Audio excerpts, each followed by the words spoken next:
aha Yesu nashimwe cyane. amen Mpagaze nshimira Imana ya Repentance, numva fise byinshi byo kuyishimira, ariko reka mvuge kimwe yankoreye. Iyo bariko baratubwira ati umukozi w'Imana Imana yaduhaye ararara dusengera, narabibonye ndi umwe mu bahamya yuko by'ukuri ararara dusengera, kandi yari karavuga ati izijya ndoto murota zirambara ubuzima, ziba nziza canke ziba mbi.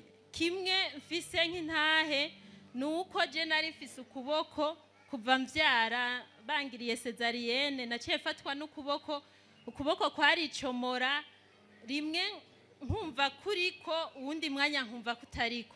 Ivyo bintu naje nizi vy'ubuganga narabura ingene nja kuvyivuza, nkabura ingene ndabisigura.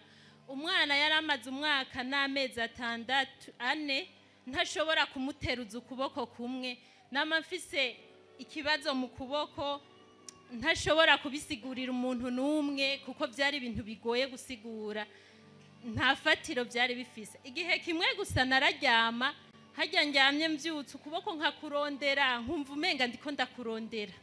Mugabo Imana ya Repentance, ibyananiye abantu, ibyananiye abaganga, ibyadusize mu bwenge bwacu, Imana yo yibibona mwijoro, iraziramvura mwijoro.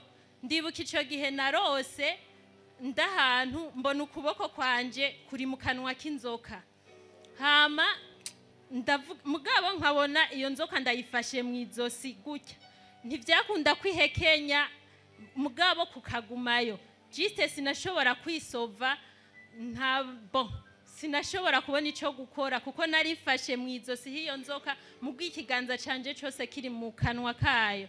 Hama sinzi ingene nabonye umukozi w'Imana Imana yaduhaye, Imana imuhezagire gose, mbona azanya amaboko aratabuye iyo nzoka, mbona ukuboko kwanje birakunze ko ndagusokoramo. haleluya Ivyo byabaye mwijoro ndyamye nsinziriye nk'indoto, kujya namwe murota bisanzwe. Bukeye ndikangura nyene ndibuka ivyo narose, hama ndumviriza kwa kuboko numva ni kuzima. Ubu kugera n'iyi saha ukuboko kwanje ntaherere nimwe gufise, naho hoba igiki. Ndibuka ico gihe n'igikombe c'icayi byaranka ko ndagiterura, byari ibintu bigoye gusigurira umuntu kuba amenga ni ibintu nigirisha. Mugabo je nari mfise ikibazo kindemereye, nari naranagihevye no kugisengera, ariko Imana yo mwijuru yaragikoze. Kugera n'iyi saha ndamaze nk'ukwezi ukuboko kwanje kumeze neza, ibintu ndabikora neza. Imana yo mwijuru yumve ko ndayishimiye kandi rushirizeho guhabwa icubahiro. dukomere Imana amashi menshi cyane. Ndafashijwe, dukomere Imana amashi.